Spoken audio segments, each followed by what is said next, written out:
United Europe is indeed a challenging concept, especially in parts of Europe which have had a recent troubled history. In your context, do you consider language to be a unifying element? It's quite a difficult question because, as you know, a little bit of history of ex-Yugoslavia, Slovenia is the only republic actually that is now part of European Union, and as we are a nation with only 2 million people, it is hard to say that the language is a unifying element because we are very lonely in this European group. But I respect European policy that they support less widely used languages, that we are involved in such projects like this one is tool, for example, that we give some support to develop our new methods of language learning. I can see that a lot of students are coming, learning Slovene language because of this possibility to move around the Europe. That is okay. But of course, other republics of ex-Yugoslavia are not in European Union. I was raised before in the spirit that Slovene, Croatian and Serbian languages are similar. We didn't use the term Croatian or Serbian language. We used Serbo-Croatian. And when I was a child, I could understand this language. It was normal. If you ask today's child, can you understand Croatian? No, it's a different language. But I think it's only different concept of the different perception. Different attitude. Attitude, yes, because they are so similar. If you try, you can understand. For me, I think Slovenia should help Croatian and Serbs to come into Europe, to solve all diplomatic conflicts, because we are one step further and we have a lot of we have a common history, similar languages, and we can help each other. That's my opinion. So you worked for a while in South Africa, and at present you are education novator at Arte Belge Hogeschool in Ghent. These are two different cultural and linguistic environments. What is multilingualism for you and for the institution you represent? As a Belgian citizen, I'm used to a multilingual situation because we speak Dutch, French and German as official languages in Belgium. We are taught 3 to 4 languages in the country. In South Africa, they had English and Afrikaans as official languages, plus the African languages.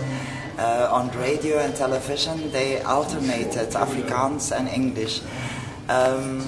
This resembles a bit the situation Europe wants as a principle 1+2. Know your own mother tongue, study as a second language English, and learn a third language, one of your neighboring countries. In Flanders, at the Arte Belge Hogeschool and the other institutions of higher education, they all have a language policy. And that covers the mother tongue as well as the other languages that are taught, both as language of instruction and as communication with the parents, and the English and the other languages. So I find this a perfectly normal situation, multilingualism. That's great. Thank you.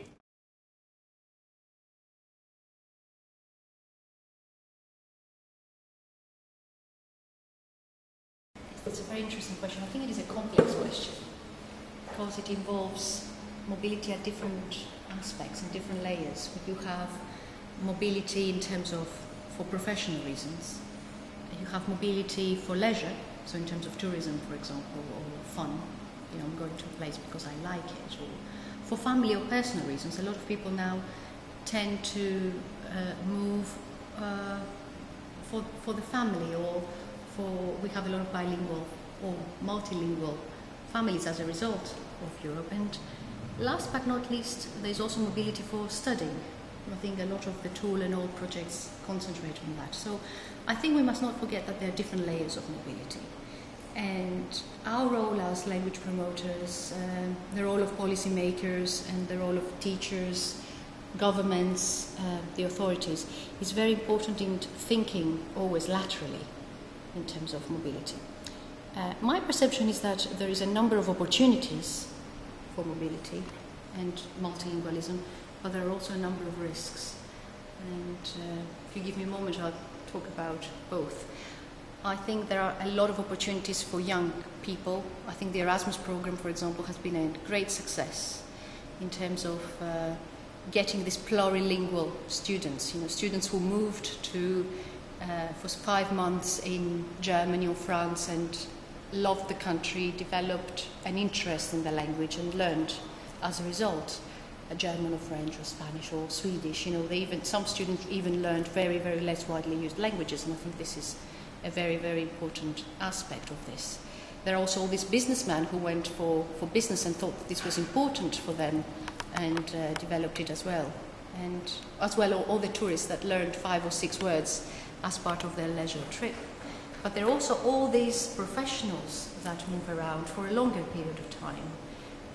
A lot of them not speaking the language, and I have a quite, let's say, personal interest in this, because I see that more and more we experience the effect of, if I'm allowed to say, the Polish plumber, where you have all these workers of not necessarily very highly skilled or academic workers moving from one country to the other, not necessarily speaking the language and working in environments of high risk.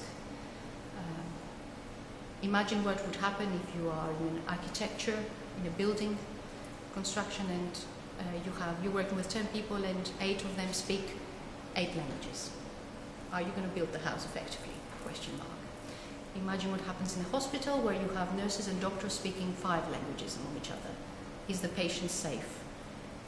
Imagine what happens if you are in a lawyer's office and in court, indeed, when your lawyer cannot defend you because he doesn't speak your language. I mean, all these things are, I think, very, very important to reflect upon. It's all nice and great to say how important and wonderful it is to speak languages when we are in this euphoria of mobility.